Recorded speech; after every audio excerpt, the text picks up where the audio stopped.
My ex and I were lovers from our university days. The first time we met was during our second lecture as freshmen, and we sat beside each other. We were both young teenagers with heads full of dreams, and I always wanted a partner I could share my dreams and life with. I know this might sound childish, but what really attracted me to my ex-wife was her handwriting. At first glance, they looked like they were well crafted by an artist, and I was stunned to see someone my age with such perfect handwriting. She, on the other hand, was an absolute beauty. I didn't just fall in love with her handwriting that day. I fell in love with her ocean blue eyes, blonde hair tumbling over her shoulders, and a smile that could light up a small city. Typically, I wasn't the kind of guy who made friends quickly. I was more of the reserved guy who waited for friends to come to me, and we'd build a relationship from there. But I had to make an exception with her. We started talking in the lecture hall that day, and with time, we became seat buddies, always sitting next to each other.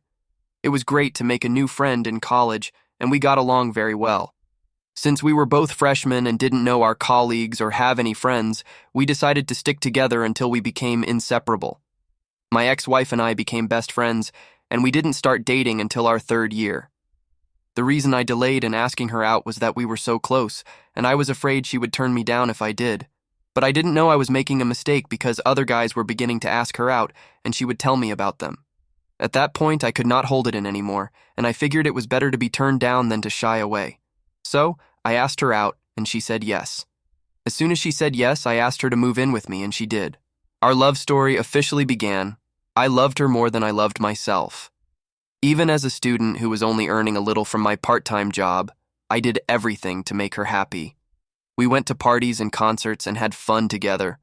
Almost all of our colleagues knew we were dating, and they always found us together. Every time we stepped out together, people could easily tell we were together because of how I looked after her, and some would even ask how long we had been dating because they loved what they saw. Aside from being fun and pleasure partners, we were reading partners and helped each other until we graduated from the university. Our parents knew we were together and respected our decision to live with each other. After we graduated from the university, I was lucky to get a good-paying job, but my ex-wife wasn't. We both applied to the same places, but for some reason, she kept getting rejection emails which took its toll on her. I even helped her write and edit her resume, but she wouldn't get hired. If she got to the interview level, we thought it was normal for that to happen, and it would only be for a couple of months.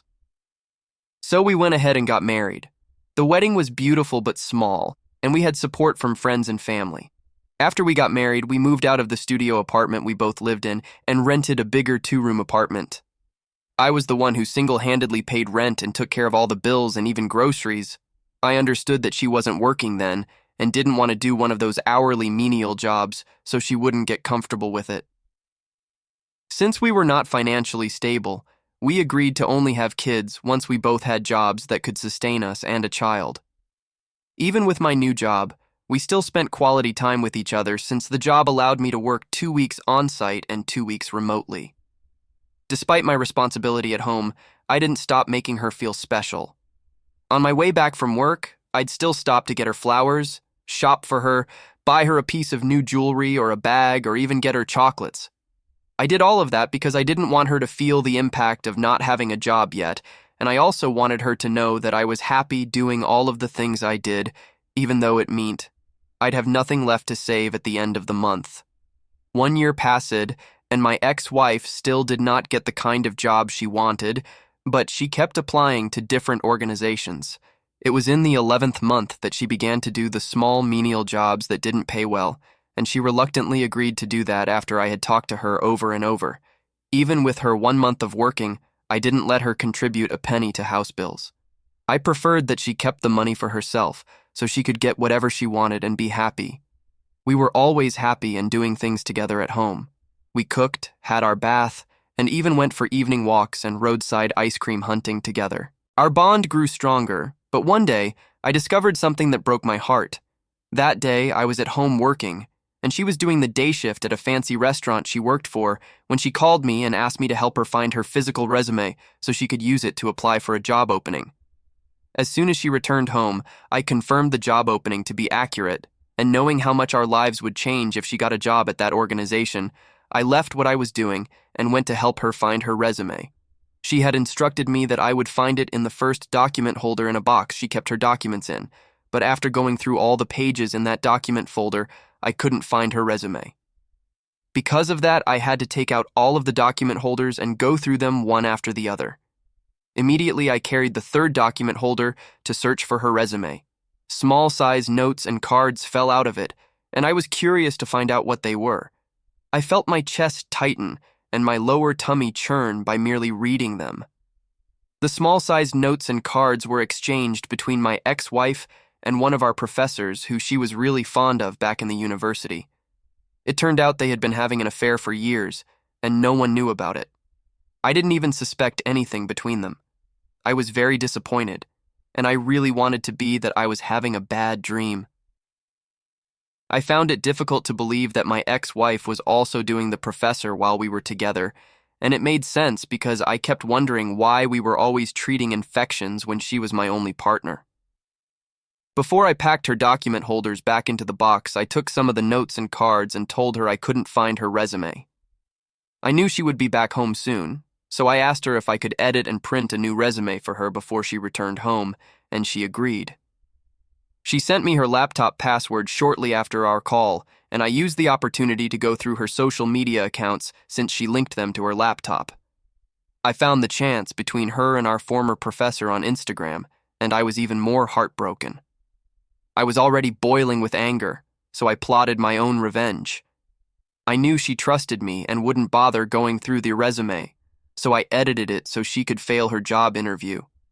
Then I took pictures of her chat with our former professor on my phone and forwarded both pictures of their chats and the notes to our university. When she got home that evening, I didn't tell her anything. I just acted like I had fallen sick so I could be alone. After she submitted her resume and got an email that she was not fit for the job, I told her what I had done. She thought I was joking. It was until I mentioned her affair with the professor that she knew I wasn't kidding. She fell on her knees and started to beg me, but she betrayed me, and I could not forgive her. She tried to explain that she did it for our grades, but what I read did not sound like that, so there was no way I was buying that. I kicked her out of the house that evening and notified her parents about what she had done. I already contacted a lawyer to process our divorce papers, and we divorced when the papers were ready. As for our professor, he knew such a relationship was prohibited in our university, but he broke the rule. The university fired him, so he and my ex-wife lost in the end. She tried to come back and beg me. She even sent me multiple messages on Facebook and Instagram, but I blocked her afterward and warned her not to show up at my apartment again, or else she would regret it. And she never showed up again. Sadly, we were only married for 1 year, but I'm glad I found out that early because finding out later would have hurt me more. I am fine now, focusing more on my career and personal development. I was deeply hurt and betrayed. It would take a while before I entered another relationship. OP, you did the right thing by kicking her out of your house and divorcing her. Even as she claimed she had an affair with your professor to help your whole class get good grades, it's still not a justification for her to cheat on you like that. It only means that she would do the same thing if she had another opportunity to have an affair with someone else to get whatever she wanted. What she did is called cheating, and it's not acceptable. To even think they were still communicating with each other after you both got married. I'm glad you didn't let her manipulate you with her lies and tears. It's a sign that you're not a weak man, and I am very proud of you. Thank you for sharing your story with us. Now let's move on to the second story of the day. My wife and I were married for 4 years. Our relationship years and marriage were just perfect. Each time I remember how my wife broke my trust, it still hurts me because I remember how much we went through and overcame to get to the level we were. Yet she forgot about everything and destroyed our happy home and lives. The first time I met my wife, the stars aligned in the right order for me that day, and something pushed me to go grocery shopping in the middle of the weekly day, off from work, unlike my usual weekend shopping. While I was in the store taking the things I needed, I noticed an average height light-skinned girl walk down the row I was shopping on, and she smiled at me. I returned the smile out of shyness but focused more on what I needed and left her in that row. A few minutes later, I was done shopping. But before I took the things to the cashier to pay for them, I noticed she was already driving out, and I didn't think much about her. About 2 minutes' drive from the store, I saw her standing on the road with the hood of her car open, and I didn't need a psychic to tell me that she was having car issues. Out of kindness, I pulled over and asked if I could help. Thankfully, she was having a minor battery issue, and it was definitely something I could help with. When we were done fixing her car, we talked a bit, and she willingly gave me her number without me asking, and we said goodbyes.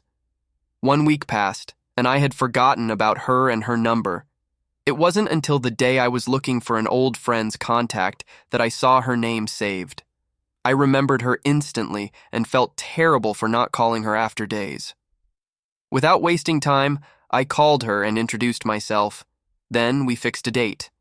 At first, she was a little on edge, but I was able to get her to agree to the date after asking her to let me make things right. The first time we met, it wasn't at a fancy diner like most dates do. I agreed with her that if we were going to meet, it had to be at a famous park that we both knew. Later that night, we met up and talked about ourselves. After that, we went on more park dates and meals in the evening.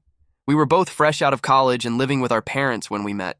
I was lucky enough to be hired full-time by the company where I did an internship. The pay wasn't great, but it was enough to keep me going until I found a better job. When my wife's mom got sick, she had to work 3 jobs at the same time because she needed the extra cash to pay for medicine and fix things around the house. Also, her dad worked, but he wasn't reliable and spent all of his money on. Because he didn't help with the house, my wife and her younger brother had to do it. I didn't think I could live without her, so we got married in the end. We were always together because we loved each other so much. I was there for her mentally, physically, and in other ways, even when she was sad. As always, I stood by her, and our lives went on together. After her mother died, I treated her like a special woman and gave her gifts whenever I could. 2 months after her mother's funeral, I took her on a 1-week trip to get her mind off of things, and it helped. Luckily for us, she got a job at one of her dream companies soon after we got married, and it was easy work. I was so happy for her because she was getting paid 3 times as much as I was. God was giving her a prize for all the hard work she did for her mother while she was alive. We didn't see any changes during the first year and a half of her new job, which was a shame. I was still paying all the bills at home because she had a lot of debts to settle. We saw changes after she paid off most of the bills she had racked up over the years. During that time, she didn't buy herself any clothes or anything else new. She mostly wore clothes from thrift stores and shoes and bags that were in pretty good shape. She bought a new phone and some clothes as soon as she got paid for the month. Also, she paid off all her credit card bills, which made us feel so much better. I was more of a tech person, so when she got home that day, the first thing she did was give me her new phone to help set up. I was happy to do it. I found her iCloud account by accident when she asked me to move all of her photos and texts from her old phone to her new one. One of the names she had saved on her phone caught my attention. When we first started dating, she called me that, but as we got older together, she stopped. The name sent her a message during a nap that I wasn't even aware of. They had been talking a lot, even more than we did. I read some of their messages, and then I had to read them all because I was interested. The news that my wife was having an affair with a coworker and that they had been dating for 8 months shocked me the most. Also, it was clear that she was lying when she said she was working extra hours at the office in the nights. They were going on fancy dates and even taking selfies. My wife and her boyfriend were planning for her to divorce me so she could move in with him while her boyfriend's wife and kids went back to live with his parents. That was the most shocking thing I learned. I felt let down and lied to, and I couldn't believe she had been lying to me the whole time, even though she knew I loved her. I was going to get her a fancy gift that week to show my appreciation and push her to work harder, but she messed everything up. Because I was so mad, I sent the texts they sent each other to my phone as proof. Then I got her HR department's email address and sent everything to them without giving my name. I knew for sure that their company didn't allow coworkers to date, and I was sure they would be fired. It did work. The next day, she came home in tears and said that she had been fired because her company was cutting back on staff. To her surprise, I didn't comfort her like she thought I would. Instead, I laughed and told her I was to blame for everything. She didn't get it, though. She cried again when I showed her their chat on my phone, and she begged me to forgive her. She said she did it because I was too nice and dull. She also said it was because I did everything she asked of me without complaining, and she wanted someone different who would push her limits. It broke my heart, made me angry, and made me cry. I threw her out of my house, and soon after we split up, like I didn't want to deal with her or her family anymore. If she didn't leave when I told her to, I might have hit her, which would have made me feel even worse. Just before she left, I told her that her late mother would be so upset with her. That made her cry even more. I also stopped her on all the social media sites we used together, and I told her brother he would be arrested if he came near my house. After living in that house for 4 months, I finally moved because I couldn't stand having people ask me about her all the time. I also heard that she confronted her lover because she thought that his wife would leave him so she could move in with him. Instead, he made her look bad, and his wife even hit her. I think she played me most of the time from the start. I'm sorry to say it, but I was used to it. Many years and a lot of money were spent on nothing, and I hope she is unhappy wherever she is. I'm going on slowly because I know it will take a while and I'm not in a hurry. OP, most of the time, there are signs that someone is cheating on you, but love made you dumb. Because she didn't deserve you, you did what you had to do. Even though she had a good man, she cheated on you because she didn't value you or your work. I can't help but think of all the other times she lied to you. She even lied about why she was fired. I hope her life is terrible and that you can get better soon.